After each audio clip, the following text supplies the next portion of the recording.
কক্সবাজার দোকান মালিক সমিতি ফেডারেশনের নির্বাচনে প্রতিদ্বন্দ্বী প্রার্থীদের পরিচিতি সভা ও মতবিনিময় সভা অনুষ্ঠিত হয়েছে। মঙ্গলবার রাতে শহরের এবিসি রোড ব্যবসায়ী কল্যাণ সমিতির আয়োজনে অনুষ্ঠিত সভায় বিভিন্ন পদের প্রতিদ্বন্দ্বী প্রার্থীরা নিজেদের কর্মপরিকল্পনা ও প্রত্যাশার কথা তুলে ধরেন এবং ক্রীড়া ও সাংস্কৃতিক সম্পাদক পদে এবিসি রোড ব্যবসায়ী কল্যাণ সমিতির সভাপতি হাবিবুর রহমান হাবিবের সভাপতিত্বে অনুষ্ঠানে সভাপতি প্রার্থী আলহাজ ফরিদ আহমদ চৌধুরী ও আবুল হাশেম সওদাগর বক্তব্য রাখেন। ব্যবসায়ী সমাজের আশা এবং বর্ষার কেন্দ্রস্থল হচ্ছে এই দোকান মালিক সমিতি ফেডারেশন। আমি এখানে 51 বছর ইনশাল্লাহ, আমি 1974 ইংরেজি থেকে আপনাদের সাথে আছি। আমার ফাদারও 42 বছর এখানে ব্যবসা করেছে পৌরসভা মার্কেটে। যারা যোগ্য তাদেরকে রেজাল্টটা দিবেন। ফেডারেশন খেলার বস্তু নয়। আমি মনে করি ব্যবসায়ী সমাজের অত্যন্ত প্রিয় সংগঠন এটা।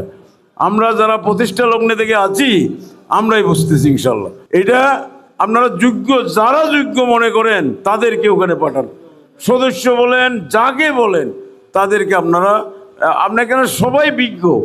একজন ব্যবসায়ী সমাজ হলো সবাই থেকে বিজ্ঞ, যারা ট্যাক্স দিয়ে একটা সরকার পরিচালনা করে থাকে। এখানে হিন্দু, বৌদ্ধ, খ্রিস্টান প্রত্যেকের স্থান এই কক্সবাজার দোকান মালিক সমিতি ফেডারেশন। একটা পবিত্র স্থান আমাদের এই নির্বাচনটা, অর্থাৎ বাইতুল জব্বার একাডেমি।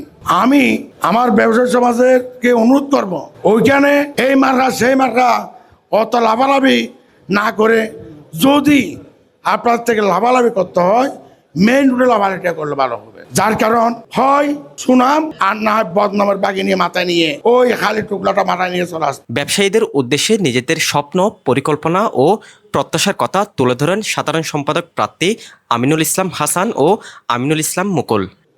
তুন হন আবার বাহিনী তাহিনী নাই, নডরাদি বাহিনী আছে দেতার লাইন আর বাহিনী হলেন দাও নরা।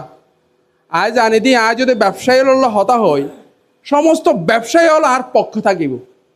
আর পিছনে যদি দুজন ব্যবসায়ী থাকে আই 100 জন ব্যবসায়ীর আয় হাজ করি ইনশাল্লাহ। ওই যে হাসপাতাল রোড একখান মার্কেটের ফুরা বেগিন দোয়ানোর বিষয়ে তুলে দিবার লাবিলি খুব জোর মানে প্রচেষ্টা। এন কি কক্সবাজারের সর্বময় ক্ষমতার অধিকারী ইবা এলো পর্যন্ত আর টেক্কা দিই হারণ কি জানোর নে অনারা শক্তি আসন দেয় তাল্লা। আপনাদের এই 3 নম্বর ওয়ার্ডের সকলের সমর্থনে, সকলের ভালোবাসায়, সকলের সহযোগিতায় আমি বিপুল ভোটে নির্বাচিত হয়ে কক্সবাজার পৌরসভায় গিয়ে আপনাদের সম্মান, ইজ্জত, ভালোবাসাকে রক্ষা করার চেষ্টা করেছি। আমি যেভাবে পরিষদে আপনারা গেলে আপনারা সম্মানিত হয়েছেন, ইনশাল্লাহ আমি নির্বাচিত হলে কক্সবাজার দোকান মালিক ফেডারেশনে আপনারা সম্মানিত হবেন। এবিসি রোড ব্যবসায়ী কল্যাণ সমিতির সাধারণ সম্পাদক মিজানুর রহমানের সঞ্চালনায় অনুষ্ঠিত এই মতবিনিময় সভায় প্রার্থীরা ভ্রাতৃত্ব ও সৌহার্দ্যপূর্ণ পরিবেশ বজায় রেখে নির্বাচনী প্রচারণা চালানোর আহ্বান জানান। অনুষ্ঠানে প্রতিদ্বন্দ্বী প্রার্থীসহ বিভিন্ন ব্যবসায়ী নেতা ও ব্যবসায়ীরা উপস্থিত ছিলেন। News desk, পেনুয়া।